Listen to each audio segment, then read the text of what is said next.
Okay, are you ready to make some videos? In this lesson, I'm going to be teaching you the basics of creating good quality videos. I'm sure you've already heard me say it several times throughout this program, but video quality is so key if you want to grow on YouTube. Quality truly is so much more important than quantity on the platform. When you make good quality videos, then your viewers watch them for longer periods of time, which tells the algorithm that people are enjoying them. That triggers the algorithm to suggest them to more people, who in turn will also watch them for longer periods of time. And this can make your channel grow virally. Not only that, but when you make a good quality video that someone enjoys, then they will be a lot more likely to click on the next video of yours that gets suggested to them, which again will prompt the algorithm to suggest your videos more and more at higher and higher rates. So quality really has a big impact. Now, quality doesn't have to be complicated though. There really are just a few key things that have the biggest impact on your video's quality. In this lesson, we're not going to get into the super technical nitty-gritty of video production. I'm just going to talk you through the basics, the things that require the least effort but have the biggest impact. Now, if you do want to go deeper down this rabbit hole and work on improving your videos even further, which yes, can have an even bigger impact, then check out our other program, Video Creator Academy, which is a deep dive into these topics and much more. With that being said, let's get into it. The first thing that will make your videos better is simply starting with a plan. Know what your video is about and what the purpose of your video is. Write down a simple plan of what you're going to say in the video. Now, we covered this in a previous lesson, so I'm not going to go into too much detail here, but as I mentioned previously, you'll want to make sure that your plan is very simple. I recommend using a bullet point system so that you can outline the basic structure of your video and make sure that your topics are organized and you stay organized as you're filming the video. This is going to make you a lot more confident on camera because you won't be wondering what you're going to say, but at the same time will free you up from your script since you won't even have one. Next, you want to choose your filming location. Where are you going to make this video? There are 3 things you'll want to keep in mind when choosing your location. The first one is that it is clutter-free. A clean, simple background goes a long way. This, I would say, is by far the most important thing for you to consider. Now, if you can get some depth in your shot, kind of like I have here, where I'm spaced quite a bit away from the wall, that always makes your videos look a lot better, but I'd rather have you stand right in front of a blank wall than have a lot of depth behind you and have that depth look messy. The second factor to consider with your video location is that it fits your video's topic. If you're making a cooking video, then standing in your kitchen is a great option.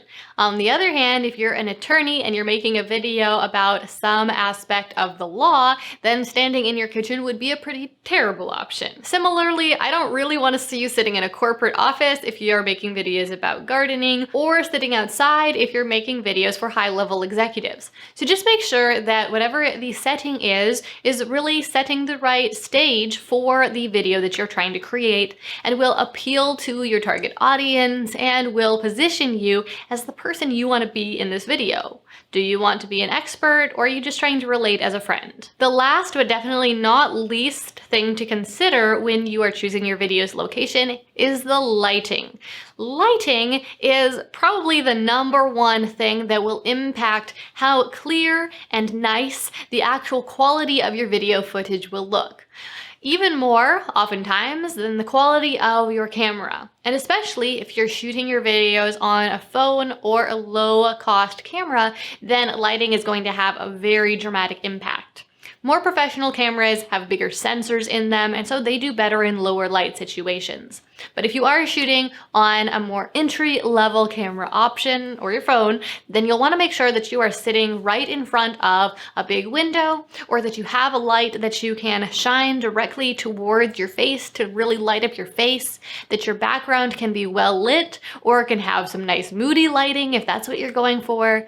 But lighting is a key factor. So for example, if you're shooting your videos in your living room or in a bedroom, I would recommend considering sitting in front of the window, especially if it is a south or west facing window where you'll get a fair amount of good sunlight coming through it. However, if the only window that you have available is a north facing window, then you're going to probably need to bring in some sort of artificial light. Once you've chosen your location, then you can move on to actually setting up the camera.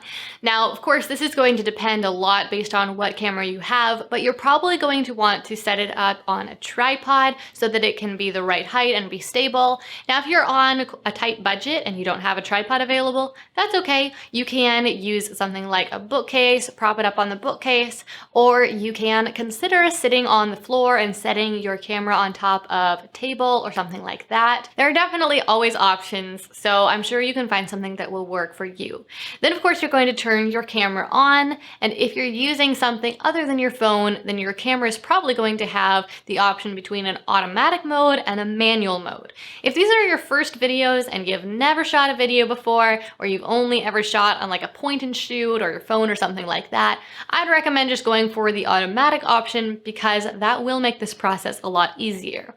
The main problem that you run into with the automatic mode is often that you don't have as much control over the lighting. And so if you're a little bit backlit, or if the light is a little too bright or a little too dim, you're not going to be able to fix that. But if you've chosen a location with all right lighting, then your automatic mode will definitely get you through.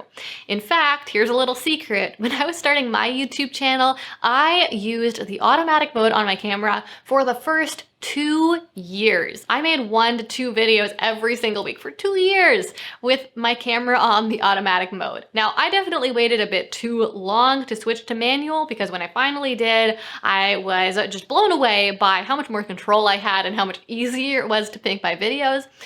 But I still would recommend for your first few videos, just use the automatic mode, save yourself a little bit of hassle. Once you get the hang of making videos in automatic mode, then you can step up your video game later on by switching to manual. Along with your camera, you'll also need to think about audio. How are you going to record the audio? Now, most likely with these first few videos, you're just using the built-in microphone in your camera or phone as we discussed in the lesson on equipment, and that's totally fine. If you are using any sort of external microphone, then the main thing to consider here is just to make the microphone as close to your mouth as possible. So for example, right now, I'm using what's called a shotgun mic, and it is right here, right outside the frame. I'm touching it right now, tap, tap, tap. And so that means that it is picking up my voice really well. But here's the main thing I want you to be thinking about with audio. Even if you're not using an external microphone, I want you to make sure that your room is free of reverb or echo. In order to do that, first of all, choose the smallest room that you have available. And I know that sometimes that can be a little counterintuitive because for the visual aspect, normally a bigger room looks better, but for audio, smaller rooms are better. And you want to make sure that your room is full of stuff, because the stuff is going to reduce the echo. When you've just got a lot of smooth walls and smooth floor, then the echo or the reverb will be really bad. And to tell the truth, bad audio ruins a video more than bad video quality. And I know that when you're first starting out, a lot of people don't notice this or don't believe this, but especially these days with so many people listening to videos with their headphones on because they're watching on their phones, it really has a big impact. And viewers will be less likely to continue watching your video if the sound doesn't sound good. So make sure that you are in a small room that is full of soft things like a rug and a couch or some soft chairs. Ideally, there are some things hung on the walls so that the walls aren't completely smooth. And it's always a good idea to try the clap test. Just go like that and see if you can hear any echo at all. You also might want to record a test clip and see if you can detect any audio problems in your test video. So at this point, you've chosen your location, you've got your camera set up, we've already talked about lighting. We want to make sure that there is some sort of light source in front of you that is lighting your face. It's a generally good rule of thumb for your face to be lighter, brighter than your background. Now, in my situation, I love having this window in my shot, but as you can see, a lot of the time it gets blown out, and what that just means is that it's so bright that the camera can't even pick up the detail there. But I try to not sit right in front of the window like that because it is nicer to have something a little darker behind me so that my face can stand out from the background. The other thing that you'll want to think about with lighting is just that there isn't too bright of a light shining too harshly right on your face. That can create some really unflattering shadows, which, well, they're just not very flattering. So we want to have a soft light source somewhere in front of us. A window, as I mentioned, is perfect for this, but you also can put a lamp shining away from you, or a lamp with a good shade or a softbox around it. We talked more about that in the equipment lesson, so go back to that lesson if you aren't quite sure what lighting source to use, but right now we're just talking about where to position that light. Somewhere in front of you is great. Generally you want it at about your eye level or a little bit above, and typically it looks the best if you put it off to the side. So right now my light is right here in front of me. Right now I'm looking straight at the light, and that way we get the tiniest bit of shadow off my nose, off my chin, and it makes my face not look too flat and one-dimensional. The next thing you'll need to consider is your framing. Now, framing describes how you are setting up your shot. So are you smack in the middle of your shot, or are you off to one side? Something like this on that third line. So if you divided this frame into 3 lines, that can be a good place to sit as well. Typically though, for YouTube, we do want to sit right in front of the camera and be centered. And that's because YouTube videos, we typically want to have a conversational, friendly feel, not a corporate feel. And when you put yourself off to that side, then you get a corporate feel. When you are right in front, smack in the middle, then you get that friendly feel, because that's typically how we have conversations with people in real life. So I would recommend, yes, sitting right here in the middle. You'll want to leave a little bit of space above your head. That's called head space, because it can feel a little uncomfortable if your head is cropped out of the frame like that.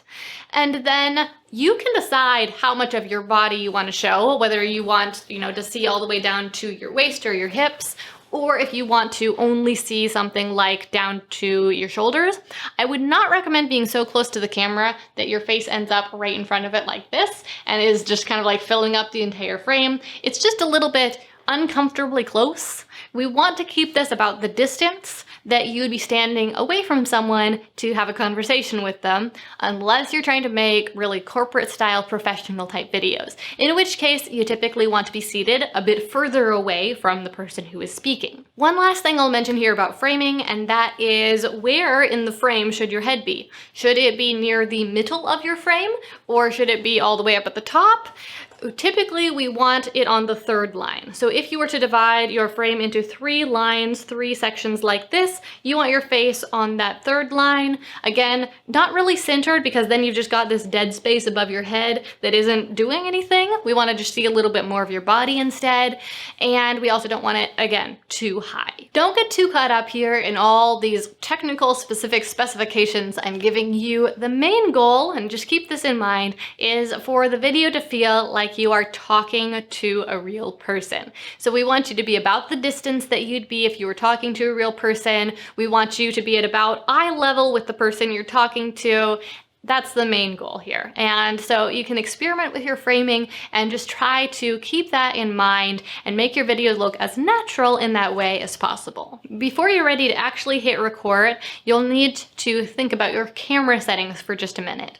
Now, if you're filming on your phone or in auto mode on a lot of cameras, you might not need to worry about any of these camera settings. So we're not going to get into too much detail about this, but if you are shooting on any sort of mirrorless or DSLR camera, anything beyond a point and shoot, you'll need to think about your frame rate at least. Now, for your first YouTube videos, the frame rate doesn't matter very much. I would choose 24 frames per second or 25 or 30. Personally, I use and like 24 frames per second, which is considered to be the standard for cinema, but it honestly isn't going to have much of an impact at all. The one setting that is very, very important, even when you're first starting out, is not exactly a setting, but it is that your video is in focus.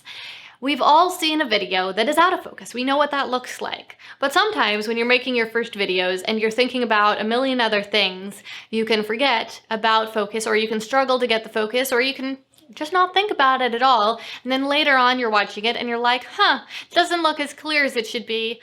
Oh well, I think it's fine. It's not fine, okay? This is one of the things, one of the hills I will die on. Your video needs to be in focus. It is simple once you get the hang of it, and it makes a big difference, and it is a prime indicator of some basic quality in your video production. Most people are not going to take the time to watch a video that is out of focus, and I want to make sure that you're making videos that people are going to love. So figure out how to get your video in focus. On a lot of cameras these days that have touch screens, you can simply touch the thing, your face, that you are trying to focus on, and the camera will automatically focus on it. Now, if you are using an older camera at all, you may need to have someone help you to be able to manually do the focus or hold down the shutter button halfway to focus on your face. You can also set something like a big stuffed animal or even a picture frame, anything just sitting on the chair where you're going to sit, and you can then go behind the camera yourself and focus on that object. I've also seen people use things like a broom propped up on the chair, something like that. But you do need to make sure that you nail your focus. The really good news here is that pretty much any camera you might be using these days, even a camera that's a few years old, will have some sort of autofocus, and so you're not going to have to be manually turning your lens to get the focus and trusting your own eyesight. I'd highly recommend recording a quick short test video that you can watch back at least on your camera's display screen or import onto your computer so that you can watch it on your computer and make sure that your focus is good before you go forward with recording your first 3 videos. At this point, the time has finally come for you to hit record and film this video. What I always recommend is that you just hit record once and then you sit there and you give yourself as much time as you need, look down at your notes whenever you need to, look back up, and then say the next part of what you want to say. Feel free to pause, feel free to take a breath, feel free to stop and then start over. Say something again if you didn't like how you say it, because we're going to edit this video. Now, of course, less editing is always easier. And so if you can, just get it all out in one take and you don't have to pause, that's good too. And it will save you a little bit of time later on. But what I don't want you to do is to start and stop your recording over and over and over, because you'll waste a lot of time starting and stopping, and you'll have to get yourself repositioned and resettled and recentered, and you'll just find that the process is a lot easier if you just record in one long take with some pauses. The other thing about this is that if you start and stop your camera over and over again, then you'll end up with a lot of clips later on that you'll have to make sure you get in the right order to put your video together. Whereas if you just film one long take, then you'll just be cutting out the pauses and the mistakes when you edit, but it will automatically be in the right order. Okay, I know that that was a lot of information, so let's quickly recap some of the most important things that I mentioned. First of all, start with a plan. Know what your video is about and have a brief outline. Then you'll want to set up your shot. Some of the main things that you'll want to consider include lighting, you want to face the light, and audio. Make sure that the room that you're filming in isn't too echoey. Try to set up your shot so that it looks like you're having a conversation with a real person, with your head roughly on that third line, not centered, and with the top of your head not chopped off. We also don't want to be too close or too far away from the camera. Something that's absolutely key is nailing that focus. And what that just means is that your eyes specifically are clear and we can see the detail there. They don't look blurry at all. And finally, when you start talking to the camera, don't feel the need to start and stop the camera over and over again or refilm the same video over and over. Just hit record and then start talking. Feel free to pause if you need to. Those are all the basics that you need to know in order to film your first few videos. But I do want to provide a little bit more guidance. So the next couple lessons are going to go through some common beginner mistakes that I want to make sure you avoid, and also how to talk to the camera, because that's something that I get asked about a whole lot, especially by people who are filming their first few videos. And then finally, we will cover some basic editing so that you know exactly how to cut out the mistakes of your videos.